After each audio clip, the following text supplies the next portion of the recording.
नमस्कार दोस्तों, मेरा नाम है अमन चोपड़ा और इस वीडियो में आप भागवत गीता के तीसरे अध्याय का पार्ट 3 देखने जा रहे हैं।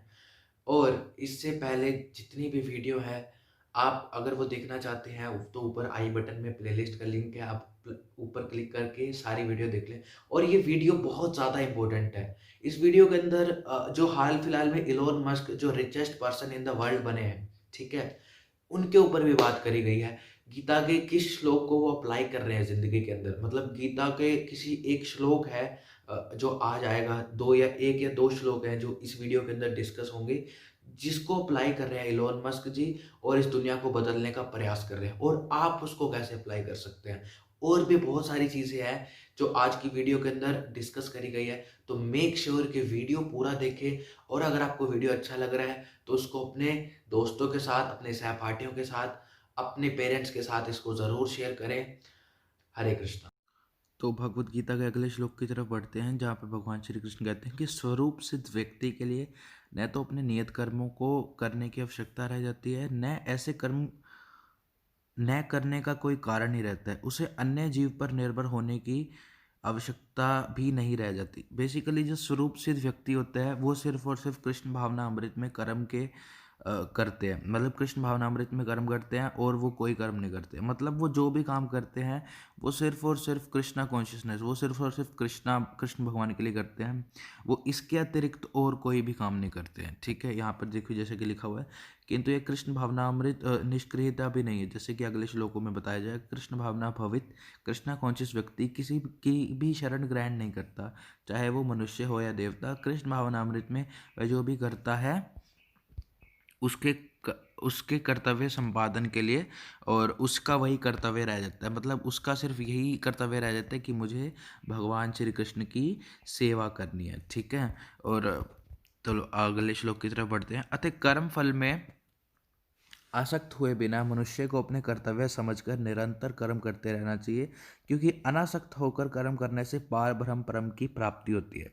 कर्म के फल के अंदर आसक्त हुए बिना, आसक्त मतलब अटैचमेंट। ठीक है, कर्म के फल में आपने कोई काम करा, आपको उसका फल चाहिए। ठीक है, तो उसके अंदर आप अटैच्ड हुए बिना मनुष्य को अपना कर्तव्य समझकर निरंतर कर्म करते रहना चाहिए। निरंतर यानी कंसिस्टेंट। देखो ये सक्सेस मंत्र है, ये श्लोक, इसको नोट करके रख लेना। ठीक है, कहीं भी आपके पास आसपास कोई कॉपी वॉपी हो, स्क्रीनशॉट लेके इसको नोट करके रख लेना। अगर कॉपी वॉपी नहीं है, लेकिन इसको ज़रूर नोट करके रख लेना।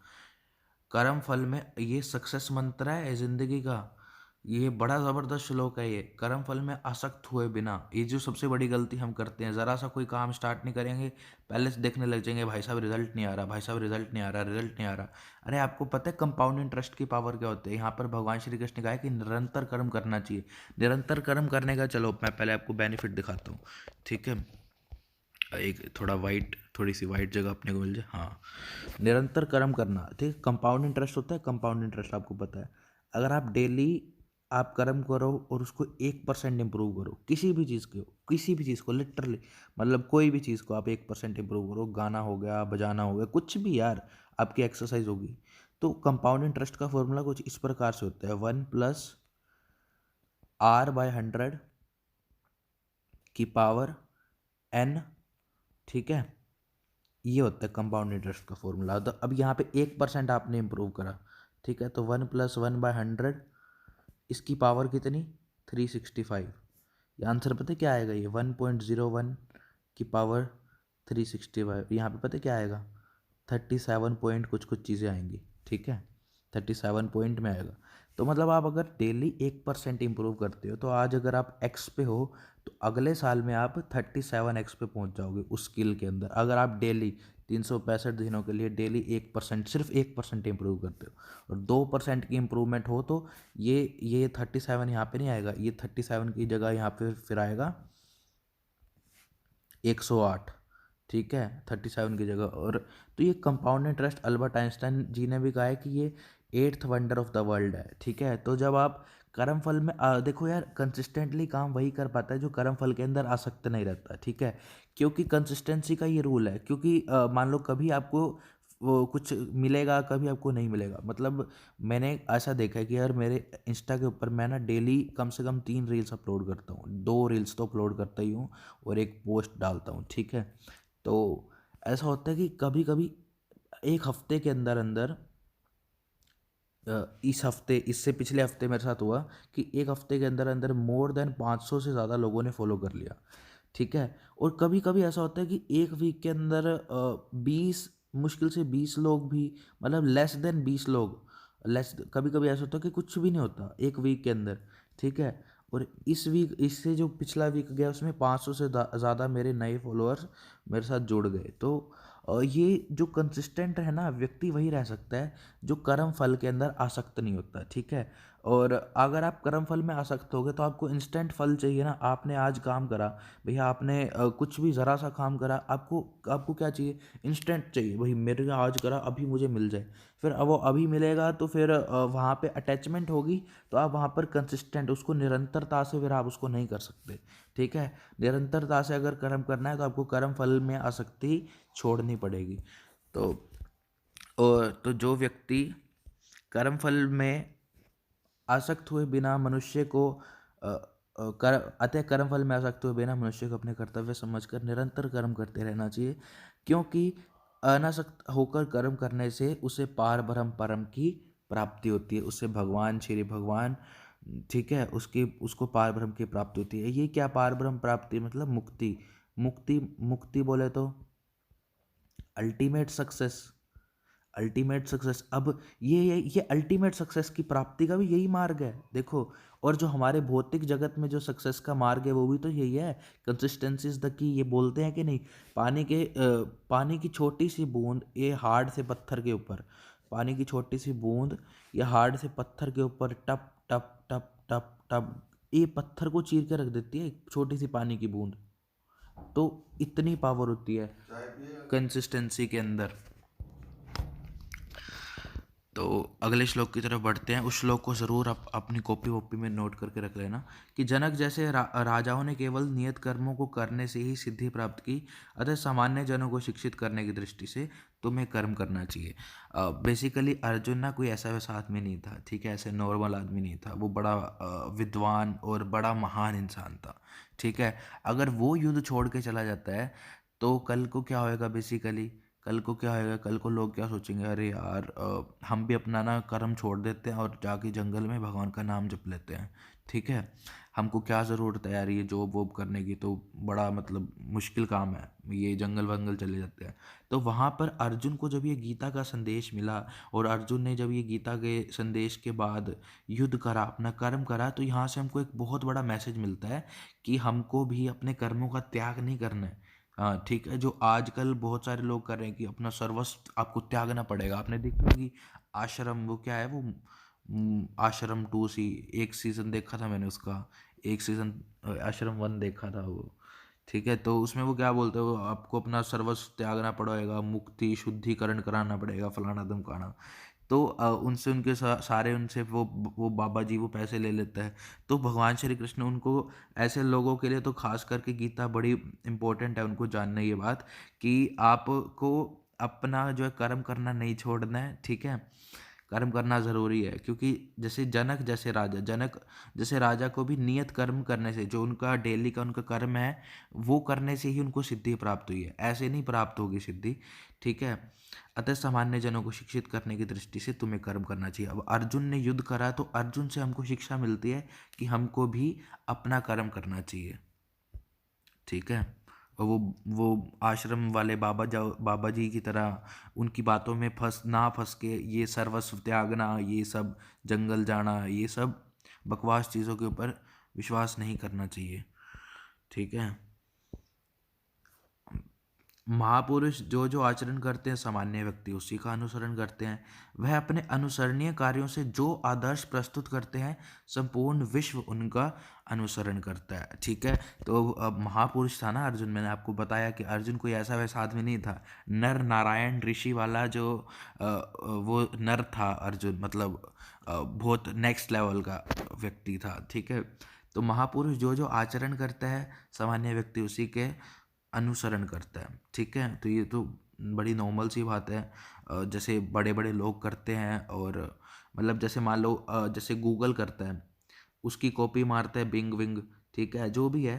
मतलब जो आज इनकी स्ट्रेटेजी चल रही है, पहले पहले शायद कुछ अलग था, लेकिन आज के टाइम पे जो बड़ी कंपनियां करती हैं वही छोटी कंपनियां करने का फिर ट्राई करती हैं। जो इनोवेट करता है वही लीड करता है। देखो कितना मस्त लेसन मिल गया। इनोवेटर जो इनोवेट करता है, ठीक है, अब वही लीड करता है। अब टेस्ला आई इलोन मस्क की टेस्ला, इलोन मस्क भाई साहब जी ने टेस्ला बनाई। इलोन मस्क भाई साहब जी ने नहीं बनाई टेस्ला। ठीक है, मतलब जो टेस्ला कंपनी है इलेक्ट्रिक कार्स बनाते हैं। अब उनकी इलेक्ट्रिक कार्स को देख के दूसरी कंपनियां भी इलेक्ट्रिक कार्स बनाएंगी। ठीक है, तो महापुरुष कौन है? टेस्ला है महापुरुष। ठीक है, तो इस टेस्ला की कॉपी मारेगी ये दूसरी कंपनीज। तो इससे क्या होगा, सारी कंपनीज क्या करेंगी, धीरे धीरे इलेक्ट्रिक कार्स बनाएंगी। और इलेक्ट्रिक कार्स धीरे धीरे जब सारी कंपनियां बनाएंगी, तो जो हमारी जो पेट्रोल वाली कार्स हैं वो रिमूव हो जाएंगी, और इको फ्रेंडली कार्स चलना शुरू हो जाएंगी। तो एलोन मस्क की इसके पीछे बहुत बड़ी विज़न है कि दुनिया को बदलने की। कि महात्मा गांधी जी ने भी कहा है कि if you want to create a change in this world, then start with yourself. ठीक है, तो अब एलोन मस्क ने क्या करा, अपने आप से शुरू करा। ठीक है, वो महापुरुष बन गया। उसने इनोवेट करा, उसने लीड करा, वो महापुरुष बन गया। अब वो जो आचरण कर रहा है, उसने वो इलेक्ट्रिक कार का वो आचरण कर रहा है। वैसे ही सामान्य कंपनी जो आजकल की, अब जो आने वाली कंपनीज है, सारा फ्यूचर क्या है, इलेक्ट्रिक कार्स के अंदर। तो सामान्य व्यक्ति उसी का अनुसरण करता है। वह अपने अनुसरणीय कार्यों से जो आदर्श प्रस्तुत करता है, संपूर्ण विश्व उसका अनुसरण करता है। अभी तो जस्ट शुरू है, अभी तो बहुत सारी कंपनीज बना रही हैं। मतलब इन फ्यूचर हर एक कंपनी इसके ऊपर, इलेक्ट्रिक कार्स के कॉन्सेप्ट के ऊपर काम कर रही होगी, डेफिनेटली काम कर रही होगी। ठीक है, तो चलिए अगले श्लोक की तरफ बढ़ते हैं। देखो, गीता को अपनी रियल लाइफ के साथ रिलेट करना बड़ा ज़रूरी है, क्योंकि ये गीता कोई ये नहीं है कि स्पिरिचुअल किताब थोड़ी ना, सिर्फ और सिर्फ स्पिरिचुअल किताब नहीं है, सिर्फ कोई फिलोसफी की किताब नहीं है, कोई दार्शनिक चिंतन नहीं है। ये आपकी ज़िंदगी का मैनुअल है। ठीक है, और कुछ लोग कहते हैं कि हम ना मैनुअल के हिसाब से नहीं जिएंगे ज़िंदगी। ठीक है, जैसे आपके लैपटॉप का मैनुअल होता है, वैसे ये ज़िंदगी का आपके मैनुअल है। और ज़िंदगी एक बार ही मिलती है। ठीक है, कोई लैपटॉप आपका ख़राब हो गया, आप तो उसको दोबारा मार्केट में ख़रीद सकते हो, लेकिन ये ज़िंदगी एक ही बार मिलती है, इसको दोबारा नहीं खरीद सकते मार्केट में जाके।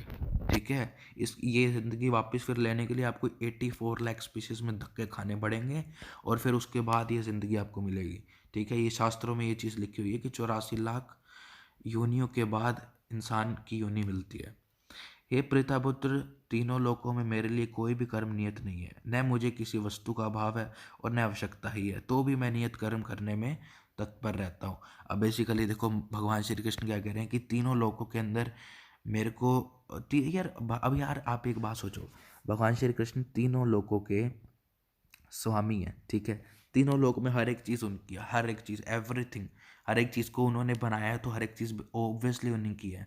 तो उनको कोई ज़रूरत नहीं है कोई भी कर्म करने की, लेकिन बावजूद इसके वो कर्म करते हैं ताकि वो एक आदर्श प्रस्तुत कर सके इस दुनिया के लिए। ठीक है, ये प्रथावत तीनों लोकों में मेरे लिए कुछ कोई भी कर्म नियत नहीं है, और न मुझे किसी वस्तु का अभाव है और न ही आवश्यकता है, तो भी मैं नियत कर्म करने में तत्पर रहता हूँ। अब ये सोचो, भगवान राम अगर अपने पेरेंट्स का सम्मान ना करते, या फिर भगवान कृष्ण अपने पेरेंट्स का सम्मान ना करते, तो हम भी तो बोलते यार क्या उन्होंने नहीं करा, वो इतने बड़े बड़े लोग थे, तो हम क्यों करें।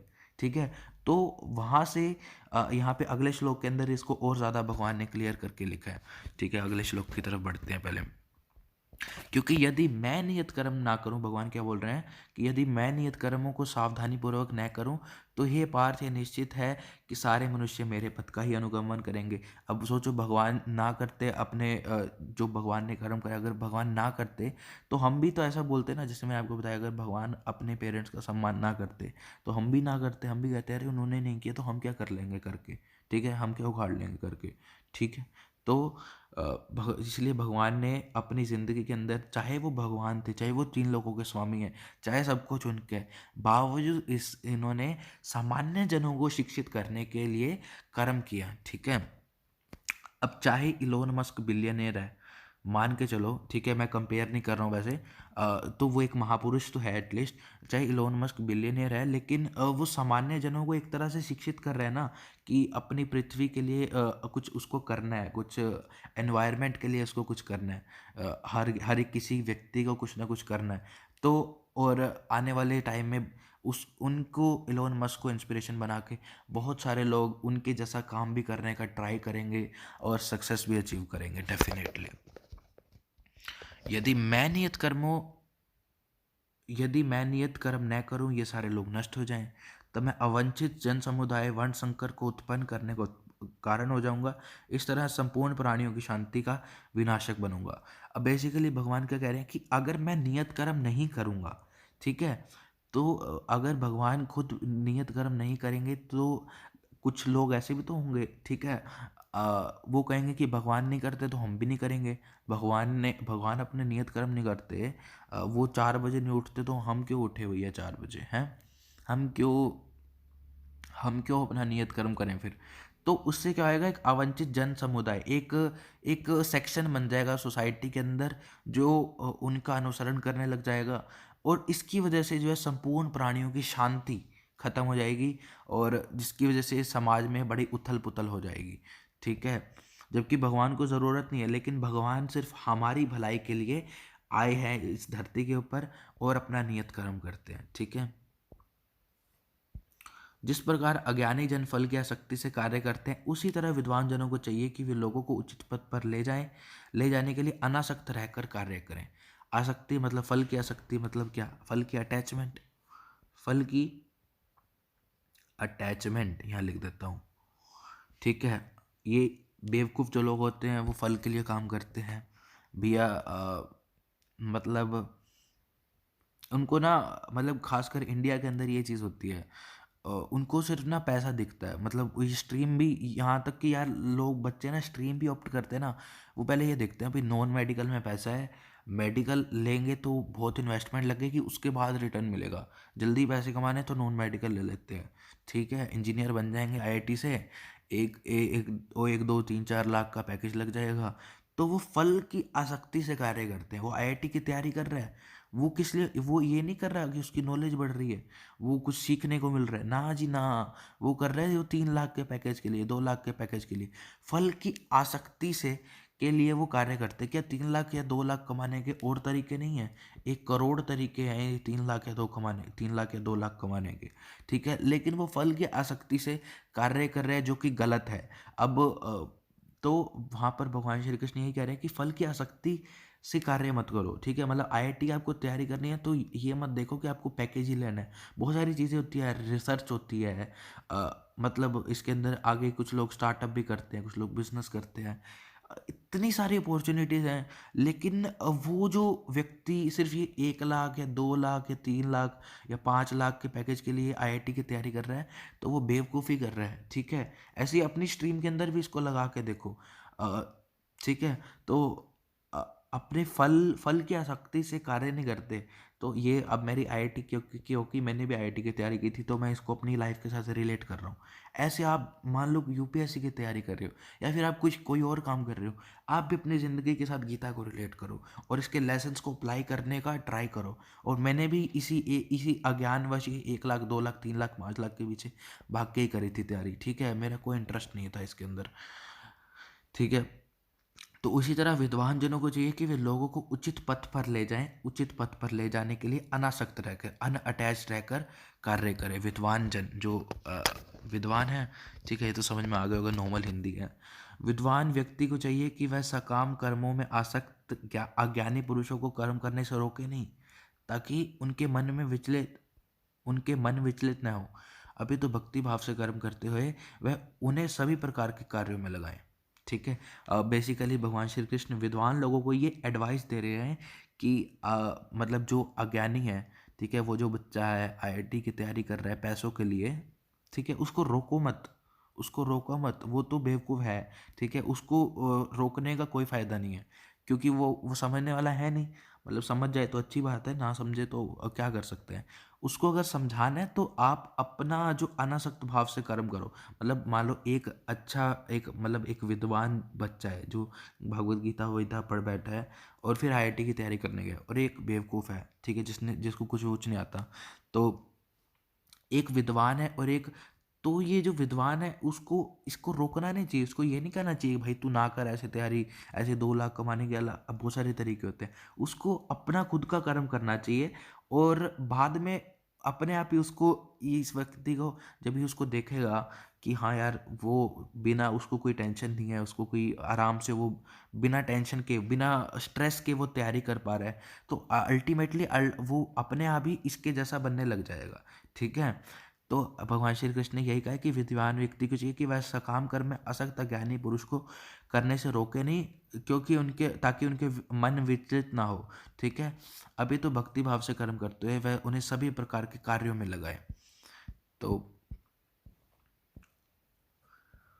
जीवात्मा अहंकार के प्रभाव से मोहग्रस्त होकर अपने आप को समस्त कर्मों का कर्ता मान बैठता है, जबकि वास्तव में वह प्रकृति के तीनों गुणों द्वारा संपन्न किए जाते हैं। ठीक है, तो बेसिकली हम क्या सोचते हैं अहंकार के कारण, अब मैं क्या सोचूं अहंकार के कारण, कि ये वीडियो मैं बना रहा हूँ, ठीक है, ये वीडियो मैं बना रहा हूँ, मैं बना रहा हूँ, मैं मर यहाँ पे मैं फंस जाऊंगा। ठीक है, जहाँ पे अहंकार आ गया वहाँ पे आप फंस गए। आप कोई भी कार्य आप नहीं कर रहे होते, उसके अंदर आपका जो होता है ना 50% होता है। आप चलो हाँ, और 50% जो है आपका साथ नेचर देती है। ठीक है, और आप क्या हो, बेसिकली आपका जो शरीर है वो कैसे बना हुआ है, जस्ट थिंक अबाउट दैट। आप जो कार्य कर रहे हो, मतलब जो भी चीज़ें हैं आपके अंदर, वो भी तो प्रकृति के द्वारा ही बनाया गया है। जो जीवात्मा है और जो ये आपका शरीर है वो भी तो प्रकृति के द्वारा बनाया गया है। 50% तो आपके शरीर से हो रहा है, 50% प्रकृति के द्वारा वैसे ही हो रहा है। अब जो आपका शरीर है वो भी प्रकृति ने बनाया है। तो जो भी काम कर रहे हो आप, क्या ये नहीं तो 50-50, तो जो भी आप काम कर रहे हो वो प्रकृति के द्वारा ही तो कर रहे हो अल्टीमेटली। ठीक है, जबकि वह वास्तव वास्तव में प्रकृति के तीनों गुणों द्वारा संपन्न किया जाता है। तो इसीलिए आपको कभी भी अहंकार नहीं करना चाहिए। आप कुछ भी अच्छा कर रहे हो जीवन में, आपने कुछ भी अचीव कर लिया है, तब कभी भी अहंकार, जीवात्मा को कभी भी अहंकार नहीं करना चाहिए।